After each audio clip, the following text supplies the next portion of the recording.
दा जोङो मार्कुसनि 10 बालाबनि 43खौ नोंथांमोना बेखेवनानै नायब्ला बहाय नुनो मोनगोन जायहा गिदिर जानो लुबैयो बियो लें जाथारनांगोन। बे इसोरनि गुबै राव दिनैनि टपिक्सनि खनसे फरायबावनि जायहा गिदिर जानो लुबैयो बियो लें जाथारनांगोन।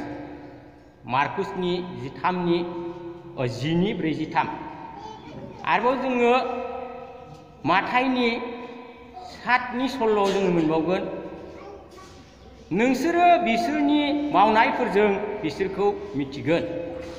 बे मोननै बाथ्रायाव गोबां बाथ्रा हाबनानै दङ। दा बिब्दिब्ला जोङो लुकासनि 9 बालाबनि 62 मा बुंदों नोंथांमोना नायब्ला नुनो मोनगोन जिसुआ बिखौ बुंबाय नांगोलाव आखाइ होनानै उनथिं नायहरग्रा साफ्रोमबो इसोरनि रायजोनि थाखाय उदाया। दिनै जायफ्रा जिसु ख्रिस्ट'खौ नाजावबाय बेफोर साफ्रोमबो मा होनदों इसोरनि लें आरो इसोरनि लें होननायजों लोगोसे मोनसे सिगाङाव आं दहायनो बुंखादोंमोन मा होनो नंगुबै। दा नंगुबै लेंब्ला जोङो माबायदि जानांगोन नै बेवहाय शास्त्रआ बुंखाबाय जिसुआ बिखौ बुंबाय नांगोलाव आखाइ होनानै उनथिं नायहरग्रा साफ्रोमबो इसोरनि रायजोनि थाखाय उदाया। दा नांगोलाव आखाइ होग्रा होननानै बुङोब्ला जोङो ओरैनो सरासनस्रा हालौनाय आबादारि बा सोरबा दाहोनानि बाथ्राखौ जोङो बहाय लाबोनो हायो। जाय दाहोनाया गावनि नांगोलखौ हमनानै उनथिं नायहरो बेयो मोजां नंगुबै दाहोना नङा लें नङा होननानै जोंनि शास्त्रआ फोरोङो। अब्ला दिनै जोङो इसोरनि फिसा जानानै जों गावखौनो फोरदाननो हाया। दा अब्ला जोङो मा खालामनांगोन नैबे जोंनि जहननि लिरनाय 1:9 नोंथांमोना नायनाय बहाय गिबि बाथ्राया ओरै जागोन नाथाय जोङो जोंनि पापफोरखौ इसोरनियाव सिमान लाब्ला बियो गावनि जबानखौ लाखिगोन आरो गाहामखौ मावगोन। बियो जोंनि पापफोरखौ निमाहा होगोन आरो जोंखौ गासैनो अधर्मनिफ्राय फोथारगोन। जोङो पाप मावाखै होननानै बुंब्ला जोङो इसोरखौ सोलिग्रा दिन्थियो आरो बिनि बाथ्राया जोंनि गोसोआव गैया। दिनै जोङो इसोरनि फिसाफोर जाबाय। दिनै जोङो इसोरनियाव निमाहा बिनांगोन। जों इसोरनि लें जाबाय। दिनै इसोरनि जोङो मावग्रा। दिनै जोंहा इसोरनि नोजोराव बाइक'आ बुंदों नोंसोर साफ्रोमबो दायनिगिरि जाबाय। मानो बाइक'आनो बुंदों जोंदि माबा मोनसे जोंहा गोरोन्थि गैया बेखौ जोंखौ दाखिनानै लानो बे पावारखौ इसोरा होआखै। मानो होनोब्ला जोङो नुनो मोनो दिनै जों इसोरनि फिसा जानानै जोंनि गेजेराव जों मालाबा जों मा भुल बुजाबुजि जायो। गुबुनखौ जोङो गावखौ एक्टिभ साननानै सोरखौबा रायखोमानो नागिरो गुबुन साइडखै गोबां बाथ्रा बुंनो नागिरो। नाथाय शास्त्रआ बुंदों बै एखथियारखौ सोरखौबा बिसार खालामनो थाखाय सोरखौबा मा होनो सोरनिबा गोरोन्थिखौ बिजिरनो थाखाय रावनोबो पार्सनेलि सुबुंनो बे पावारखौ होनाय जायाखै। बे पावारखौ सोरनो होनाय जादों एकमात्र इसोरा जिसु ख्रिस्ट'नोल' होनाय जादों। बेनिखायनो जोङो जोंनि गोरोन्थि साननाय जोंनि मावनायफोरा बेफोरो उदाया इसोरनि नोजोराव। बेफोरखौ जोङो थालाय गारनांगोन। अब्लासो जोङो मा नंगुबै लेंफोरा माबोरै मावो बेनि आगानखौ जोङो लानो हागोन। दानिया अब्ला जोङो नायनि नंगुबै लेङा माबायदि इसोरनि सासे मोजां मावग्रा बिनि बिदिन्थि होनो आं। जोंनि फोथायनाय मावनायफ्राथ' साधारन नाथाय ओरैबायदि मानसि दं संसाराव फैनानै बिसोरो मानसि महर लानानै इसोरनि खामानि मावनानै बिसोरो गावसोरखौ मा होनदों मोनसे मुलुगाव माने ओरैबायदि मोनसे फेमास जेरावहाय जोंनि ओनसोलनि बाथ्राखौ आं बुङाखै मुलुग होननाय लोगो लोगो बुहुमनि गासैबो जायगाया गोग्लैयो। थिग बेबायदिनो मुलुगाव बयनिख्रुइ आङो नैबे आंनि मिथिनायखौ बुंनो नागिरदों आङो मादार टेरेसा बिथाङा इसोरनि सासे मोजां लेंमोन आरो बियो गावनि बेक्तिगत लाबनि थाखाय बियो माब्लाबाबो बियो मावाखैमोन। खिन्थु शास्त्रआव बाइबेला जेखौ थिनदों बेखौनो बियो थांखिनानै मावदोंमोन। दा मोनसे हिस्टरि आं गुसुं लाबोनो सानदों, सिगाङावबो नोंथांमोन आं लाबोखांबाय। बिथाङा गावनि मोजां मिशन खामानिनि थाखाय सानसेखालि गेदेर थांखिनि थाखाय गुबुन जायगायाव ओंखारलांदोंमोन आरो बेबायदिनो बियो गारिजों थांबाय। गावनि गारिजों थांनानै गोजान लामायाव मोनहैबाय आरो बे लामा सेरनिफ्राय बियो नुहुरबाय मा होनो बे टाउननि मोनसे ड्रेनाव मा होनो बे टाउननि माखासे मावरिया बेबायदिनो माखासे गाहाय थाखोनि बिसोरो खनजालाबायनानै जाग्रा बैसोरनि खुदियाया बै लेथ्राबारि ड्रेनावहाय ओंखाम खालाय गारनाय बायदिसिना गेसावखौ जागासिनो दंमोन, खनजागासिनो दंमोन। नाथाय हरखाबनो गारिनिफ्राय बै मादार टेरेसाया बै गथ'नि नोजोराव गोग्लैबाय आरो बियो जोबोद दुखु मोननानै बियो गारिखौ लाखिनो होबाय ड्राइभारखौ आरो बियो दान्दिसे सम सानहाबनानै बियो बै गथ'खौ लायबाय। लायनानै बियो मा खालामबाय, गावनि प्रग्रामाव थाङालासिनो बियो गारियाव दिखांना लाबोनानै गावनि आश्रमाव लाना थांबाय आरो आश्रमाव लाना थांनानै बियो बेखौ मा खालामबाय, मोजाङैनो बियो बेखौ फोसाबनानै जाहोयै लोंहोयै मोजां अबस्थायाव बेखौ मा होनो गाननाय जोमनाय होनानै बेनि मोजां मिशनाव सोलोंथाइ होबाय। बेनि जिउआ मा जाबाय, बियो सासे गावदि खोमसियाव थानानै सासे मानसिमोन बेखौ बियो मिथियामोन। नाथाय मादार टेरेसाया बियो इसोरनि हुकुमखौ बियो नोजोर होनानै बै गथ'खौ बियो गावनि जिउनि बरबाद जानायनिफ्राय बे सासे मानसि खालामबाय। बिनि जिउआ बियो बासायजाबाय। दा जोङो आरोबाव नुनो मोनबावगोन, जोङो माब्लाबा जेबाफ्राव थाखा 10 थाखा थाइबा थायोब्ला सक हाथाय बाजारफ्राव जोङो थाङोब्ला ओरैबायदि नुनो मोनो, आंनि प्रेक्टिकेल जिबनाव सासे दङ सिमला बाजाराव बिबायनानै जाबाय थाग्रा मेथाइ खननानै। आं बिराद दुखु मोनो, थायोब्लाथाय आङो थाइबा बेफोरबायदि थाखा माब्लाबा आं बिथांनो होयो। जोंनि गोरबोआ इसोरनि लें जादोंब्ला जोङो बैबायदि सोरबा गोरिब गुन्द्राफोरखौ नोंथाङा मावनो हानायखौसो नोंथाङा मावनांगौ। बेखौनो बुंदों, नंगुबै लेंफ्रा माब्रै मावो, जायहा गिदिर जानो लुबैयो बियो लें जाथारनांगोन। बे मावनाया लें जादोंना जायाखै नोंथांमोन? जे मादार टेरेसाया मावबाय, बियो एखे जोंनि नोजोराव सोरबा जोबोद भिआइपि मानसिनि थाखाय नङा होमबा, जोंबायदि मानसिनि थाखायबो बेयो बिराद गिदिर लेथ्रा खामानि। लेथ्रा बारिनिफ्राय सासे मानसिखौ लायनानै गावनि गारियाव दिखांनानै बेखौ मानसि खालामहैबाय, सासे मोजां सोलोंथाइ होहैबाय। दा बे बाइकआ बुंदों, जायहा गिदिर जानो लुबैयो बियो लें जाथारनांगोन। आरो शास्त्रआ ओरैबायदि बुंदों, माखासे संसाराव फिसा फिसा जायखौ नोंथाङा आंनो सानाखै बेयो पसन्दनि खामानि नङा, बेयो साधारन खामानि। बेबायदि साधारन खामानिफोरावनो नोंथांनि जिउनि जोबनाय मुगानि बान्थाया मा होनो बेवहायनो नोजोर बोनानै दङ। जायफ्रा बेखौ बिथा खालामनानै इसोरनि बोसोनखौ पालन खालामनानै मावगोन, बेनि जोबनाय मुगायाव नोंथांनि थाखाय बेसेन गोसा जाहैगोन। दा बिब्दिब्ला जों साफ्रोमबो इसोरनि लें जाबायब्ला जों माबायदि मावनांगौ आरो जोङो फरायलांबावनि। दाना मेगना एसे पावार खमायबाय लोगोफोर, साम'बो जाथारला नालाय। जोङो फिदिंनाय बाथ्रा फरायनि, नोंथांमोना बुजिनो नाजालांफाबानो बुजिलांगोन। आं गोलाव फरायगोन दे। साथाम मावग्राफोरनि फिदिंनाय बाथ्रा। सोरगो रायजोआ सासे गुबुन हादराव थांनाय मानसि बायदि, जायहा गुबुन हादराव थांनानै सिगां गावनि लेंफोरखौ लिंहरनानै गावनि गासै दोहोननि इख्तियारखौ बिसोरनो होलांदोंमोन। बे लेंफोरनि होनाय बादि बिसोरनि बोलोखौ नायनानै बियो सासेनो 1000 बा सासेनो 1002 आरो गुबुन सासेनो 1000 रुपानि रां होनानै गुबुन हादराव थांदों। जायहा 1000 बा मोनदोंमोन बियो थाबनो थांनानै बेफोरजों बायलाय फानलाय खालामनानै गुबुन 1000 बाखौ खामायदेरदों। बेबायदिनो 1002 मोननायाबो बायलाय फानलाय खालामनानै गुबुन 1002खौ खामायदेरदों। नाथाय जायहा 1001 मोनदों बियो लांनानै गावनि बिगबानि थाखाखौ हायावसो फबनानै दोनहैदों।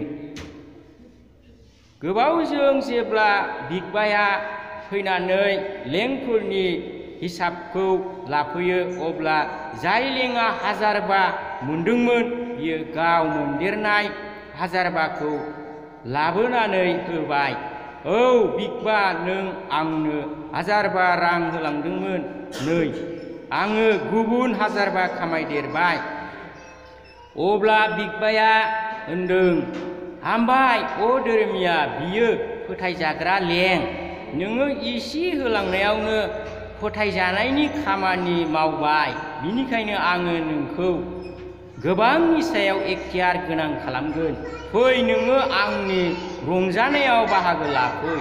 बिनि उनाव जायहा 1002 मोनदोंमोन बियो फैनानै होनबाय, औ बिगबा, नोङो आंनो 1002 रां होलांदोंमोन, नै आङो गुबुन 1002 खामायदेरबाय। आरो बिगबाया बिखौ होनबाय, हामबाय अ धोरोमिया आरो फोथायजाग्रा लें, नोङो इसे होलांनायावनो फोथायजानायनि खामानि मावबाय, बिनिखायनो आङो नोंखौ गोबांनि सायाव एखतियार गोनां खालामगोन। फै, नोङो आंनि रंजानायाव बाहागो लाफै। जोबनायाव 1001 मोननाया फैनानै होनबाय, अ बिगबा, आङो मिथिगौ नोङो सासे गोरा गोसोनि मानसि। नोङो जेरै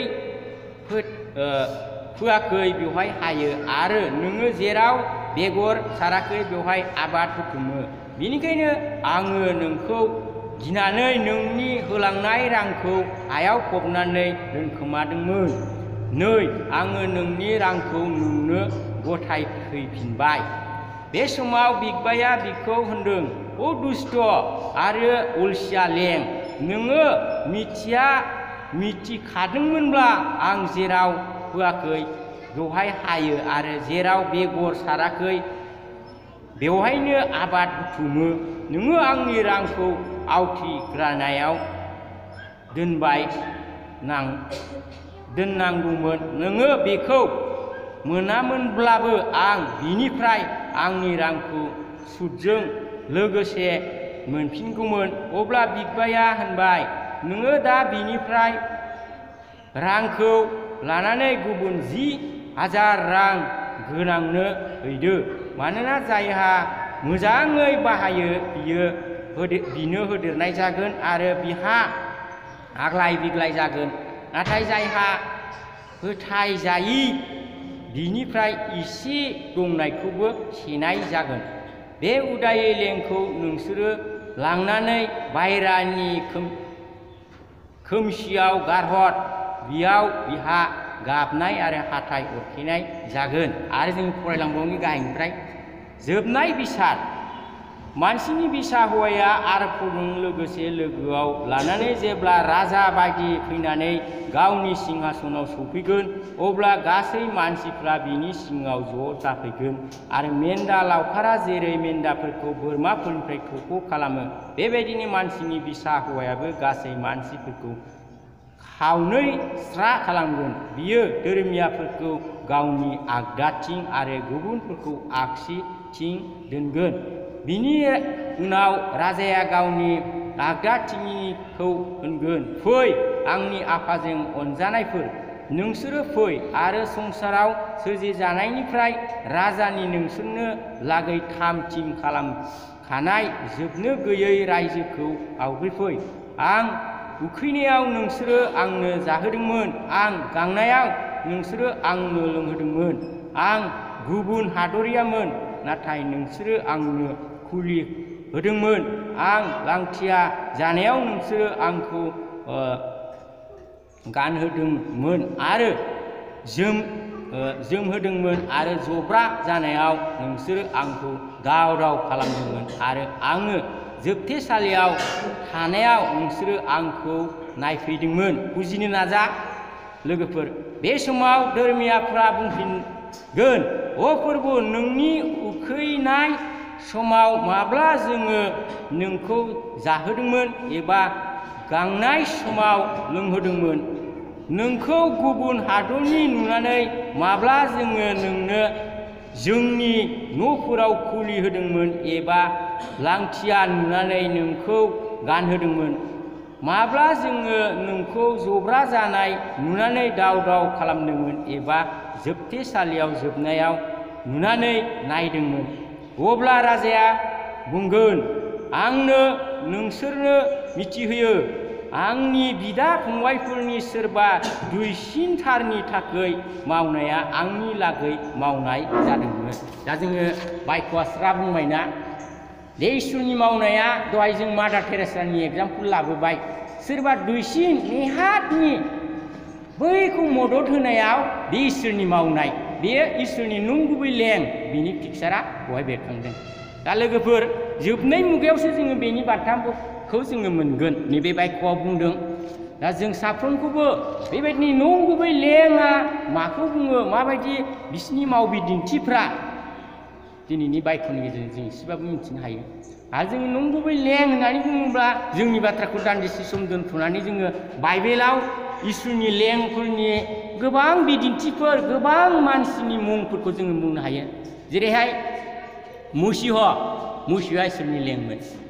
जेरैहाय मा होनो पल, जहन, पिटर, बिथांमोना इसोरनि लेंमोन। बिथांमोना ओरैबायदि मावदोंमोन, बिसोरो संसाराव गावसोरनि माबा मोनसे दंबावो बेखौ बिसोर सानाखै। इसोरनि रायजोनि थाखायनो बिसोरो गावसोरखौ गथायदोंमोन, नङा होमबा? दिनैबो जोङो नंगुबै इसोरनि लें जादोंब्ला जोङो इसोरनि बांसिन नोजोर बोनांगोन। आरो जोंनि गुबुन गुबुन प्रग्रामफोरखौ जों गिदिर सानालासिनो इसोरनि प्रग्रामफोरखौ बे गेदेर सानाव जों गिदिर साननांगोन। आङो आंनि बेक्तिगत जिबनाव थांनाय रबिबार समबाराव मोननै प्रग्राम दंमोन आं गुबुन जायगायाव। नाथाय आङो जोंनि गुबुन प्रग्रामा दान्दिसेनि थाखायल', नाथाय अराय समनि जोङो सोरजों लोगो मोनलायगोन? जिसु ख्रिस्ट'जों। बेखौ नोजोर बोनानै आं रबिबारनि प्रग्रामखौ केन्सेल खालामदों।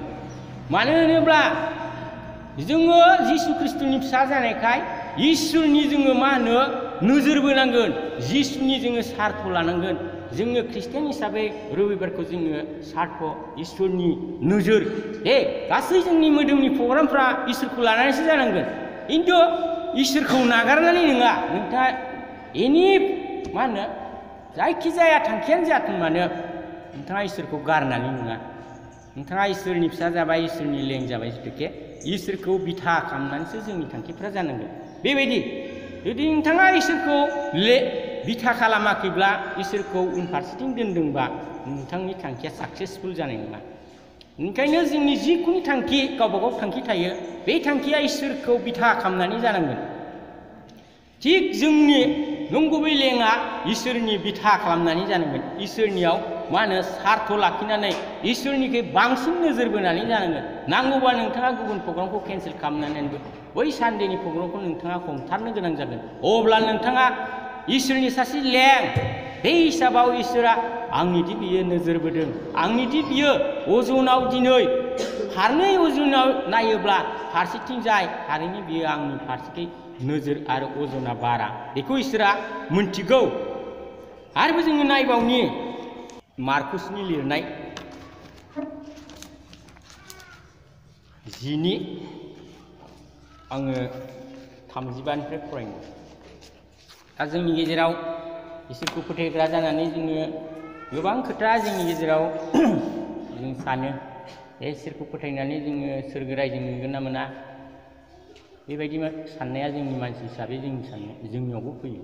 दा बे खोथाखौ लानानै जिसु ख्रिस्ट'नि समावबो शिष्यफोरा बेबायदि माखासे बिसोरनि गेजेराव गावजों गाव सानज्लायनाय जादोंमोन।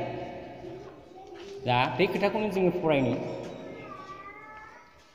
नोंथांमोना नैबे सिरिजों आरो आं बुंलांनाय टपिक्सजों एसे नोजोर बोयोब्ला गुरैयै नोंथांमोना गाव गावनो बुजिनो हागोन।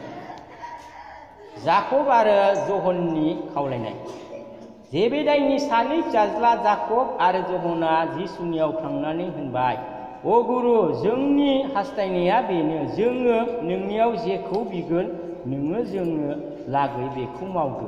जिसुआ बिसोरनियाव सोंबाय, नोंसोरो आंखौ मा मावजानो गोसो जायो?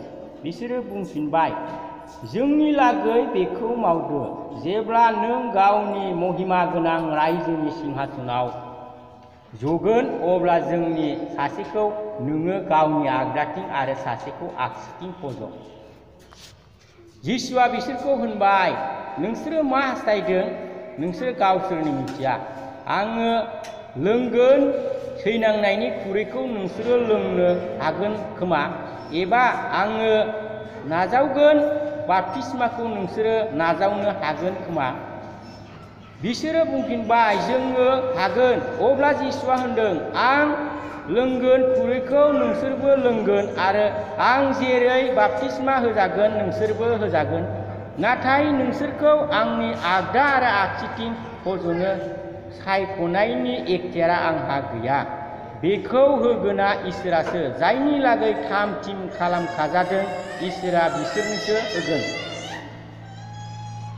गुबुन 10 चेलाफ्रा जाकब आरो जहननि बे बुंनायखौ खोनामारनो बोराबदों। अब्ला जिसुआ बिसोरखौ गासैखौबो खाथियाव ज' लिंहरनानै होनदों, नोंसोरो मिथिगौ गुबुनारिफोरनि जायहा, नोंथांमोना एसे बुजिनो नाजा, बे बाथ्रायाव गोबां ओंथि हाबनाय। नोंसोरो मिथिगौ गुबुनारिफोरनि जायहा सासनगिरि सानजायो बिसोरो रायतफोरनि बिगोमा जायो, आरो बिसोरनि मादाव जायहा गाहाय बियो गावनि एखतियारखौ बिसोरनि सायाव बाहायो। थारैनो संसारनि बिबानफोरा जायहा जि पावार दं बे पावारखौ बिसोरो बाहायो आरो बियो बिनि एखतियारखौ बियो मोनो। नाथाय इसोरनि रायजोनियाव बेबायदिया जानाय नङा होननानै नैबे बाक्यआ बुङो। नाथाय नोंसोरनिया बेबायदि जानाय नङा। नोंसोरनि मादाव सोरबाया गेदेर जानो हास्थायब्ला बियो गुबुनखौ दाव दाव खालामग्रा जाथारनांगोन। होमबा जों मिथिबायना बाक्यआ जोंखौ मा बुंदों? एखे गले गले जोंखौ गुबुनखौ दाव दाव खालामनायनि गेजेरजोंसो जोङो सासे इसोरनि फिसा होननानै सिनायथि लानो हागोन होननानै बुंदों। दा जोङो मोनसे इसोरनि फिसा हिसाबै गावखौ हमदांनानै गावखौ इसोरनि लें, जुदि नोंथाङा मोजां फोथायग्रा जानानै इसोरनि मावग्रा जानो हास्थायदोंब्ला नोंथांनि जिखुनु अबस्थायावनो नोंथाङा इसोरनि सासे लें हिसाबै बे पिक्सारखौ नोंथाङा गावनो दिन्थिनो हागोन। दे हमनानै ला सापस सासे रुवाथि, बे रुवाथिया माहाजोना मा थिनो, माखौ मावब्ला मोजां मोनो, बेबायदिखौ मोजां मावब्लानोथ' ख्रिस्टियान रुवाथि, मोजां सासे मानिनानै सोलिग्रा। सोरबाफोर आलासि फैयोब्ला डेस्क बेन्च बा जिखुनु मोजां जग्राफोरखौ मोजां आदर्श बिसोरनो होयोब्ला नोंथाङादि सासे ख्रिस्टियान, नोंथांनि नेचारा बेवहाय बेरखांबाय। बे नोंथांनि मावनाय। बेबायदिनो उदाहरन बिराद फिसा फिसा गावबा गावनि जिबनाव दं। माब्लाबा हाबा जायोब्ला नोंथाङा गामिनि हिसाबै मावनो थाङोब्ला नोंथाङा ख्रिस्टियान हिसाबैसो बेवहाय नोंथांखौ बांसिन नोंथांनि पिक्सारा ओंखारगोन। ख्रिस्टियान हिसाबै जोंहा माबायदि मावनांगोन? जों मोजां मावग्रा जानांगोन, नङा होमबा? आलासिफोर रिसिपसन खालामनायाव मोजां सियार बेरेंसि, आरो जोङो मा खालामनांगोन? जोङो गाज्रि भाषानिफ्राय गोजान जानानै मोजां आदर्शजों जोङो आलासिखौ रिसिभ खालामनांगोन। बय नोंथांनि इसोरनि फिसा हिसाबै नोंथाङा मावबिदिन्थि, नोंथाङा लेंनि बिबान, नङा होमबा? थिग बेबायदिनो आंनि नोजोरावबो माब्लाबा माबाफोर प्रग्राम जायोब्ला सियार बेरेंसि बनानै बा बायदिसिना एसे रिसिभ खालामनानै बेबायदि गावखौ जाय जिखुनु खामानिखौ नोंथाङा मावनो हायो, मावनो हानायखौसो आरो, नङा होमबा? लिडार थाखोनियाथ' लिडार हिसाबै जाबाय, मोजां मार मुजुदों, मोजां घुस लायै मोजां मावबानो नोंथाङा इसोरनि लें, नङा होमबा? थिग बेबायदि जों साफ्रोमखौबो इसोरा गावनि लें जानायाव माबायदिखौ हामजायो बेखौ शास्त्रआ बुंदों। नाथाय नोंसोरनिया बेबायदि जानाय नङा। नोंसोरनि मादाव सोरबाया गिदिर जानो हास्थायब्ला बियो गुबुनखौ दाव दाव खालामथारनांगोन, दाव दाव खालामग्रा जाथारनांगोन। आरो नोंसोरनि मादाव जायहा गेदेर जानो हास्थायो बियो बयनिबो लें जाथारनांगोन।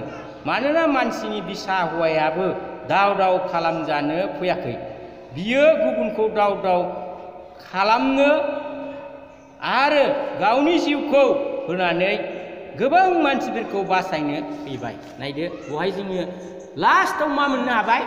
जिसु ख्रिस्ट'आ बियो सोरजोंबा इसोर जानानै खुलुमजानो दाव खालामजानो बै समाव फैयाखैमोन। बियो जोबोद उन्दै जानानै गावनि शिष्यफोरखौनो बियो मा खालामदोंमोन आथिं सुदोंमोन नङा होमबा। बेबायदि जोङो नुनो मोन्दों।